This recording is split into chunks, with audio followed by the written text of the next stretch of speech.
Hello दोस्तों, कैसे हैं आप लोग। देखिए, काफ़ी दिन से मैं वीडियो नहीं बना पा रहा हूं क्योंकि थोड़ी तबीयत नाजुक थी। और आज मैं आपको बताऊंगा डायरेक्ट इनडायरेक्ट का पार्ट 2 में दे चुका हूं। एक अफर्मेटिव यानी कि असर्टिव जिसको कहते हैं अफर्मेटिव नेगेटिव से रिलेटेड, और एक आपका इंट्रोगेटिव। ठीक है, तो असर्टिव और इंट्रोगेटिव दो पार्ट हम आपको दे चुके हैं। अगर आपने नहीं देखे हैं तो देख लीजिएगा। आज हम आपके लिए लेकर आए हैं इंपरेटिव सेंटेंसेस का नरेशंस यानी कि डायरेक्ट इनडायरेक्ट। तो डायरेक्ट इनडायरेक्ट आप कैसे बनाएंगे, ठीक है, ये देखना है आपको। देखिए, अगर आपने हमारा ये वीडियो जिसमें फर्स्ट में मैंने आपको बताया है कि इसकी जो प्राइमरी डिटेल्स होती है, ठीक है, उसको मैंने बताया है, उसको आप देख लीजिएगा। और इसको चेंज करने के लिए जो आपको 5 पॉइंट दिख रहे होंगे, देखिए यहाँ पे 5 एरो बने हुए हैं और यहाँ पर 5 पॉइंट्स लिखे हुए हैं। अगर ये आपको अच्छे से याद हो गए तो समझ लीजिए नरेशन में कुछ भी नहीं है। अगर आपके ये वीक है तो आप नरेशन ठीक से नहीं कर पाओगे, ठीक है, क्योंकि ये 5 चेंजेस हैं जो नरेशंस में किए जाते हैं, जिसमें से 3 चेंजेस जो हैं आपके ये पर्सन, टेंसेस चेंजेस और side place, distance place word, ये जो चेंजेस हैं ये आपके परमानेंट चेंजेस होते हैं जो एक बार आप याद कर लेंगे तो हमेशा आपको काम देंगे। और ये 2 चेंजेस हैं जो रिपोर्टिंग वर्ब और जिसको कहते हैं कंजक्शन, जिसमें कॉमा इन्वर्टेड कॉमा हटा करके कंजक्शन लगाया जाता है, तो ये 2 चेंजेस बार बार बदलते रहते हैं। बाकी ये तीनों चेंजेस एक बार याद करने से बार बार आप कर सकते हैं, ठीक है। तो आइए डायरेक्ट हम एक्सरसाइज पे चलते हैं। ये फर्स्ट वही मैंने जो आपको बताया ना, पहला पॉइंट, और ये रहा आपका दूसरा पॉइंट। कंजक्शंस और रिपोर्टिंग वर्ब पे ध्यान देंगे, बाकी हम एक्सरसाइज आसानी से कर सकते हैं, ठीक है।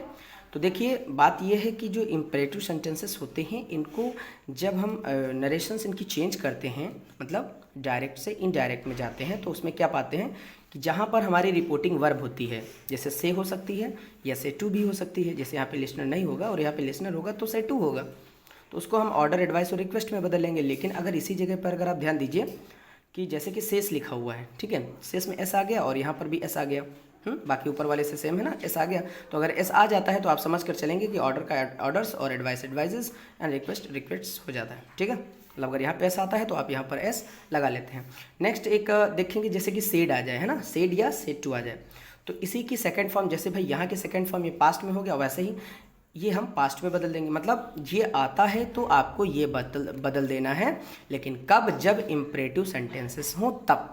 मतलब से टू को ऑर्डर्ड, एडवाइज्ड और रिक्वेस्टेड तीनों में नहीं बदलना, तीनों में से एक में बदलना है।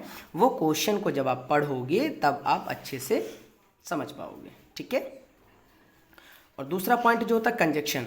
कंजक्शन यहाँ पर टू का यूज़ करते हैं, याद रहे इम्परेटिव सेंटेंसेस में कंजक्शन टू का यूज़ होता है। और एक लेटस वाले आते हैं, उसके बारे में हम अभी आपको आगे बताएंगे। तो हर वक्त हमेशा ये मत समझ लेना कि नरेशन चेंज करते समय वहाँ पर हम वो लगा देते हैं, दैट लगा देते हैं। बच्चे क्या सोच के रखते हैं कि दैट लगा देंगे, कंजक्शन के दैट वही रिमूव, कॉमा इन्वर्टेड कॉमा हटा करके दैट लगा देंगे और हमारा आंसर वो रेडी। नहीं, हर जगह दैट नहीं लगता है, ठीक है। तो इम्परेटिव सेंटेंसेस में टू लगता है।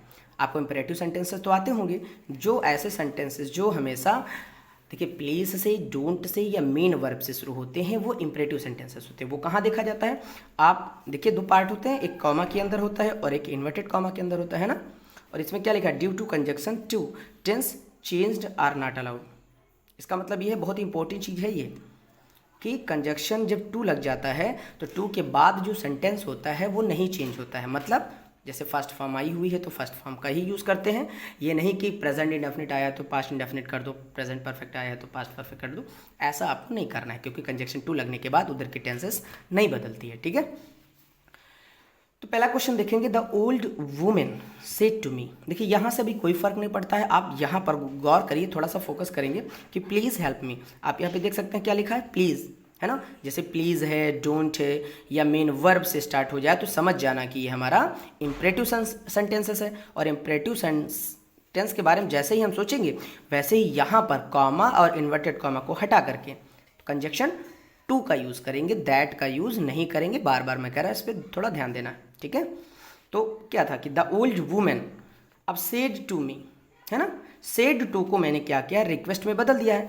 मैंने आपको यहाँ पर बता रखा है कि सेड या सेड टू आएगा तो रिक्वेस्टेड में या एडवाइज्ड में या इसमें बदलना है। चूंकि आप जरा देखिए यहाँ पर क्या लगा हुआ है, प्लीज़ लगा हुआ है, तो प्लीज़ की वजह से रिक्वेस्ट आता है। सो सिंपल, प्लीज़ की वजह से इसकी जो रिपोर्टिंग वर्ब है वो रिक्वेस्टेड में चेंज हो जाएगी। फिर उसका जो लिसनर दिया होता लिसनर, फिर टू।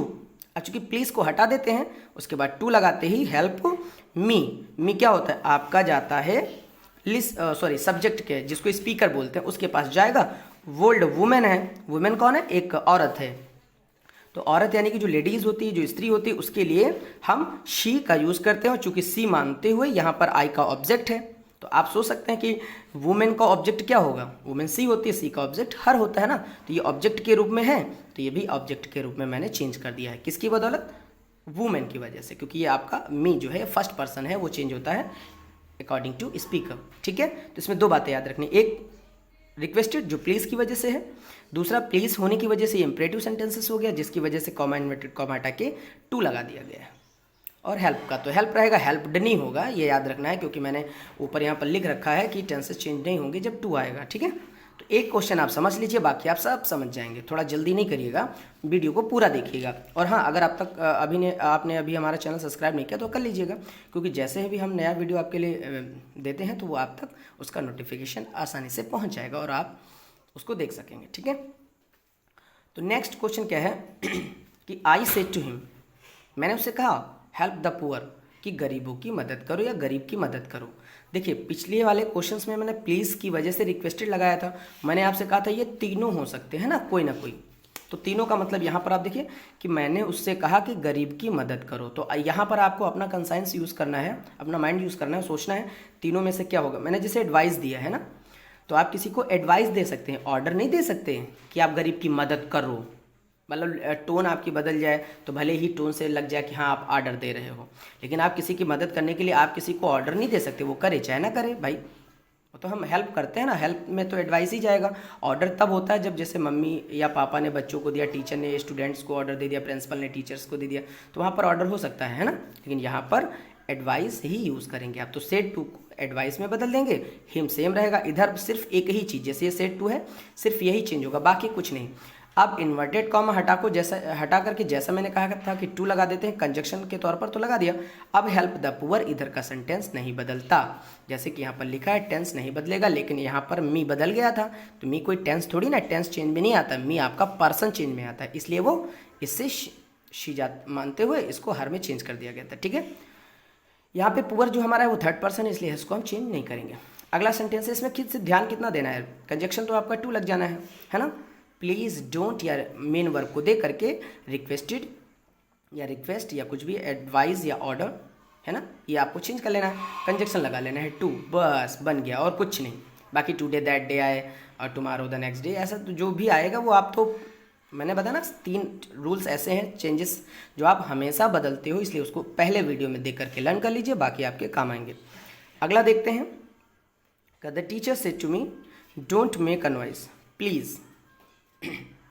वैसे देखो दो बातें हैं, टीचर है ना, ये क्वेश्चन मैंने इसलिए यहाँ पे दिया है, देखो इसमें दो बातें हैं, अगर ये प्लीज़ हम हटा दें यहाँ से तो क्या बचा, the teacher said to me don't make a noise, teacher ने मुझसे कहा कि शोर मत मचाओ, तभी तो यहाँ पर रिक्वेस्ट नहीं होगा, तब यहाँ पर हो जाएगा ऑर्डर्ड, क्योंकि टीचर हमको ऑर्डर दे रहा है, लेकिन जरा गौर करो क्या लिखा हुआ है, प्लीज़, और जैसे प्लीज़ लग जाता है, प्लीज़ का मतलब होता है रिक्वेस्ट करना, तो कभी कभी टीचर भी रिक्वेस्ट कर सकता है, मान लीजिए वहाँ पे स्टूडेंट ना हो, यहाँ पे तो स्टूडेंट है नहीं, तो कोई और हो सकता है कोई भी कंडीशन उत्पन्न हो सकती है, बट आप प्लीज़ को देखते ही तुरंत रिक्वेस्ट लगा देंगे। ठीक है, तो एक तो ये रिक्वेस्ट हो गया, मी का मी हो गया। अब आप देखिए क्या है, डोंट, क्या है, डोंट, है ना, तो डोंट का मतलब है निगेटिव में है, तो आप क्या करोगे, टू से पहले नॉट लगा दोगे, जो कंजक्शन आप टू लगाते हो, ठीक है, यहाँ पर इन्वर्टेड कॉमा आप लगा लीजिएगा मिस है, तो डोंट जो होता है नेगेटिव के लिए होता है, तो इसलिए टू जैसे लगाते हो उसके पहले not to make a noise, please हटा देंगे। ठीक, इसको दूसरी तरह भी बना सकते हैं, जैसे आपको अगर नॉट नहीं समझ में आ रहा है तो आप नॉट मत लगाइए, जो रिक्वेस्टेड है उसको फॉरबिड में बना दीजिए, फॉरबिड का मतलब होता है मना करना। ठीक है, तो फॉरबिड में जब आप बनाओगे द टीचर फॉरबिड मी का मी खाली यहाँ पर चेंज कर दिया गया और नॉट टू के जगह पे सिर्फ टू लगाया गया, बाकी make a noise same to same. Okay, अगला देखेंगे है कि my friend said to me, अब मेरी फ्रेंड ने मुझसे कहा कि love and obey your parents, अपने मम्मी पापा का कहना मानिए, यानी कि ओबे और लव करिए मतलब प्यार करिए, और अपने माता पिता का कहना भी मानिए, है ना। तो अब इसमें क्या आप दिमाग लगाइए, क्या हो सकता है, एडवाइस हो सकती है, सलाह ही तो हमको दे सकता है, हमको ऑर्डर थोड़ी दे सकता है कि जाओ तुम मम्मी पापा को प्यार करना, नहीं तो ये वो, तो वो तो कहने की बात होती है ना, सामने वाला कैसे आपको बोल रहा है। बट अगर आप लिखा हुआ है तो आप इसको समझोगे कि वो आपको एडवाइस दे रहा है, फ्रेंड है ना आपका, तो वो एडवाइस आपको देगा। सो सिंपल बात है। तो सेड टू को सेम टू सेम एडवाइज्ड कर देंगे, मी का मी रहेगा, इन्वर्टेड कॉमा कॉमा हटा करके टू लगा देंगे कि लव एंड ओबे। अब योर भाई बदल जाएगा। अब ये मत कहना कि सर ने कहा था कि इधर का टेंसेस बदलता नहीं है टू की वजह से, तो मैंने कहा था ना टेंस नहीं बदलता है। जैसे कि वर्ब्स जो हेल्पिंग वर्ब्स होती है वो नहीं बदलनी होती हैं, लेकिन पर्सन तो बदल सकते हैं। माई जो है आप सॉरी योर जो है ये कहाँ जाता है, लिसनर के पास। योर कहाँ जाता है, लिसनर के पास। अब चूंकि योर हमारा पोसेसिव है और मी के पास गया तो मी का पोसेसिव होता है माई। जैसे कि सब्जेक्ट आई, ऑब्जेक्ट मी और पोसेसिव माई, इसके पास जाके माई ले आया, पेरेंट्स का पेरेंट्स रहेगा। ठीक है गाइज। तो एक और एग्जाम्पल्स हम लोग देख लेते हैं। लास्ट एग्जाम्पल है ये आपका कि the teacher said to the students, teacher ने स्टूडेंट से कहा कि work hard to pass the examination. देखिए यहाँ पे टीचर कह रही हैं कि हार्ड वर्क करिए, एग्जामिनेशन में पास होना है ना। वो कह रही हैं बच्चों से एग्जामिनेशन में पास होने के लिए हार्ड वर्क करिए। तो यहाँ पर आप सोच सकते हैं कि वो क्या उनको डांट तो रही नहीं है, कोई काम तो दे नहीं रही है, तो इसके लिए वो ऑर्डर नहीं दे रहा। वैसे टीचर ऑर्डर दे सकता है, लेकिन यहाँ पर वो बच्चों को ऑर्डर ना दे करके एडवाइस ही दे रही हैं।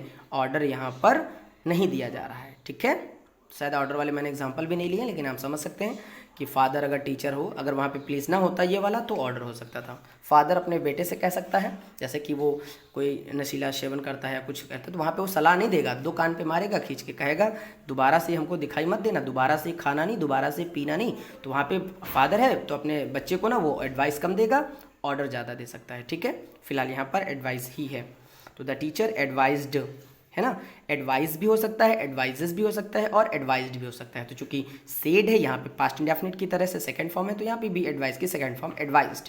द स्टूडेंट, अब कॉमा इन्वर्टेड कॉमा हटा के टू लगा दीजिए, जो मैं बार बार बता रहा हूँ, work hard to pass the examination. इसमें कोई आपका पर्सन वर्सन तो चेंज करने का है नहीं, तो इसलिए टू लगा के पूरा का पूरा जोड़ देंगे। जहाँ पर पर्सन होगा, फर्स्ट पर्सन सेकंड पर्सन, उसको चेंज करना, थर्ड को तो छूना ही नहीं है। तो दोनों पर्सन चेंज करने का ध्यान रखना है, बाकी कंजक्शन टू लगेगा, है ना। बाकी इधर कोई टेंसेस का चेंज नहीं होता है कि जैसे प्रेजेंट इंडेफिनिट टाइप पास्ट में कर दो, ऐसा कुछ नहीं होता। ठीक है, तो मैं तो ये कहूँगा अगर आपको ये हमारा वीडियो पसंद आया है तो हमारे वीडियो को लाइक शेयर और सब्सक्राइब कर लीजिएगा चैनल को। ठीक है, और अपने दोस्तों को जैसा कि मैंने कहा शेयर कीजिएगा, तो बहुत इंपॉर्टेंट है। ठीक है, इम्पेरेटिव सेंटेंसेस का आप नरेशंस इस वीडियो को देखने से समझ जाएंगे। तो इम्पेरेटिव सेंटेंसेस पहचानना बहुत जरूरी है। जब आप पहचान लेंगे ना कि मैंने कौन सी बातें आपको बताई हैं, वीडियो को रिमाइंड करके जरा देख लीजिएगा। अगर कुछ आपको समझ में नहीं आता है तो फर्स्ट वीडियो मेरा जरूर देखिएगा, जिसमें मैंने 3 बातें बताई हैं। एक तो ये बात है आपकी जिसमें ये टेंस चेंज के बारे में बताया गया है। ठीक है, ये पॉइंट 4 है। पॉइंट 3 में पर्सन चेंज है, कैसे किससे कौन चेंज होता है। ठीक है, ये पॉइंट 3 और ये पॉइंट 4। और पॉइंट 5 आपका है ये जो लिखा हुआ ना प्लेस साइड प्लेस, जो कि दिस का दैट, दिस का दोस्त, टुडे दैट, ये जो हो जाता है, ये एक बार याद कर लो, काम चल जाएगा। ठीक है, तो चलते हैं और फिलहाल नए वीडियो के साथ जल्द ही मुलाकात होगी। वीडियो को देखते रहिए और चैनल को सब्सक्राइब भी कर दीजिएगा अगर नहीं किया है। ठीक है, तब तक के लिए नमस्कार। Thank you so much watching my videos.